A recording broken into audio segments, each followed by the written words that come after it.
Hey Ranger fans, we're here with head football coach Matt Walter after the 10th day of spring ball. Coach, how was practice today? It was good. It was good. I was worried about a little bit about this point. You kind of get a little bit lax or like bored a little bit because you're not playing the game, and this is into our start of our third week. And guys, you worry about their focus of this and how spring ball is going because you've kind of installed everything that you're going to do. You're just working on getting better and technique. And after a while, some of these guys, especially the older guys, the vets, they just get tired of doing that. Yeah. They don't get to play a game, but that's what you worry about as head coach.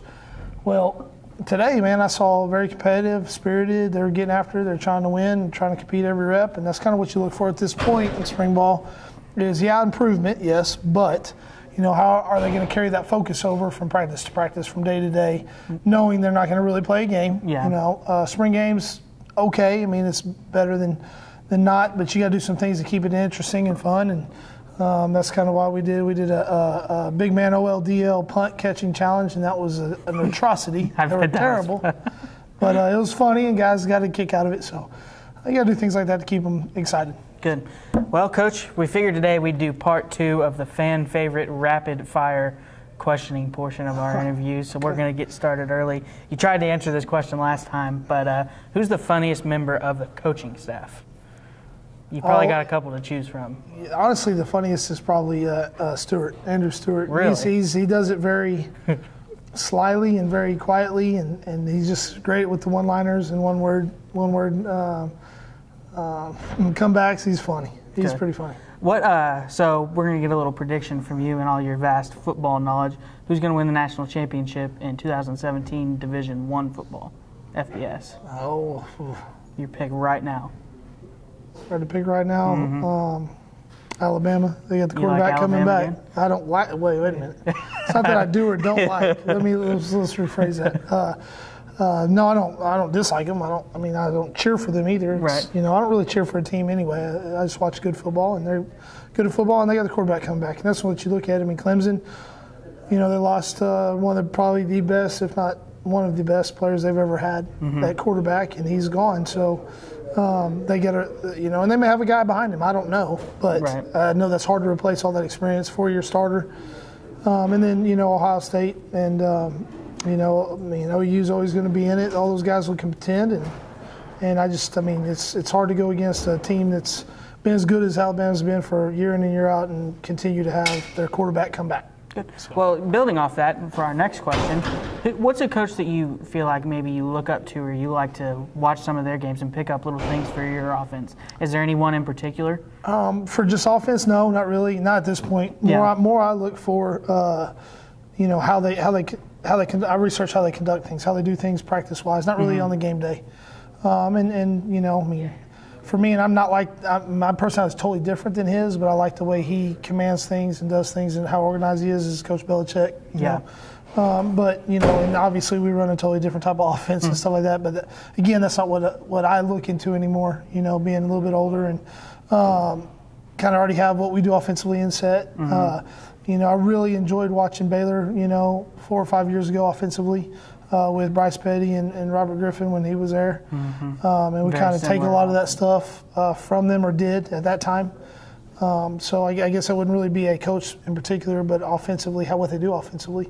But there's a lot of great coaches out there, a lot of great coaches that do great things.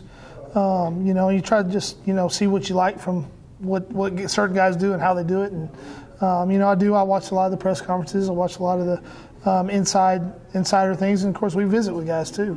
For years I went visit with Missouri and those guys back when Coach Pinkel was the head coach, and kind of got a lot of ideas of how they do things. But again, there's a lot of great coaches out there, and I admire a lot of them, to be honest with you.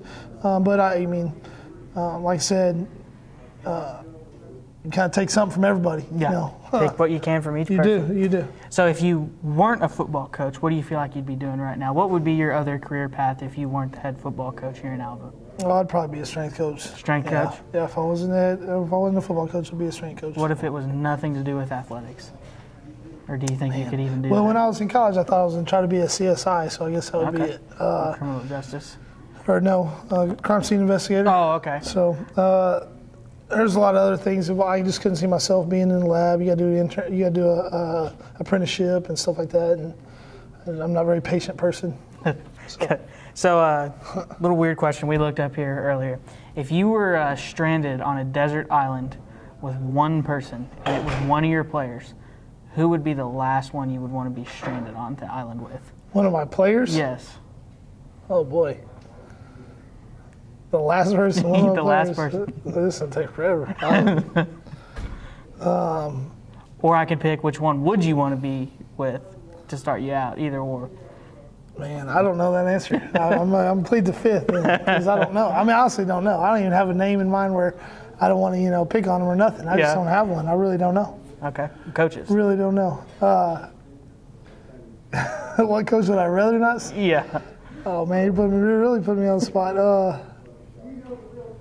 Man. I wish we had the pool to force you to answer this. Probably Coach Rogers, honestly, because we'd kill each other. How about that? Okay. That's good. Probably Coach Rogers. We end up killing each other. So. All right, good. Yeah, I don't know how to answer that one. Okay. Other than that. We were just trying to come up with some stupid questions to answer, or for you to ask you earlier, Right. and that's Right. the first one we come across. So, I know you don't like to talk about individual names, but just a generic question here for our final question: which player has impressed you the most this spring practice? We're a little past halfway. Which player has been the most impressive to you personally? Oh man, can I do two? Two, that's fine.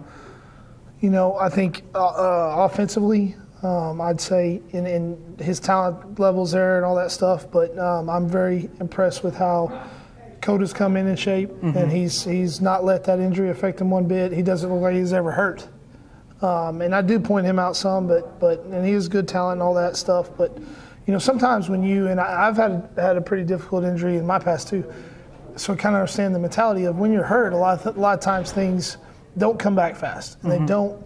You get nervous, and I haven't seen any of that. So just the mental strength and toughness it takes to come back from an injury that's debilitating and be stronger and better than you were before. I think that's a difficult thing to do. So just in that fact alone. Now, as far as playing wise, I've been very impressed with Deshaun Gordon's transition from an outside receiver position to an inside receiver position, and actually gotten better at it each and every day and learned the position because it is different. And he's played receiver, so it's not really playing receiver that's different for him. It's just how you do it from that position, and you got to run over the middle more, you got to block more, and you got to be better at that. So I've been very happy with how he's progressed at that position, changing it. And then defensively, I've been really, really impressed with Doc Harvey. Doc Harvey, in the past 2 years, he played as a true freshman.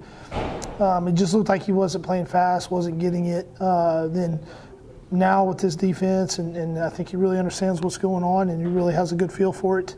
I mean, he looks like a different person. He is a different person out there than he was in the past. Okay. So those would be the guys. Well, that's really going to help. We've heard some common names throughout the spring practice. We're looking forward to seeing them. We're looking forward to seeing them in the spring game on April 22nd, beginning at 7 p.m. Coach, thank you for your time, as always. Thank you.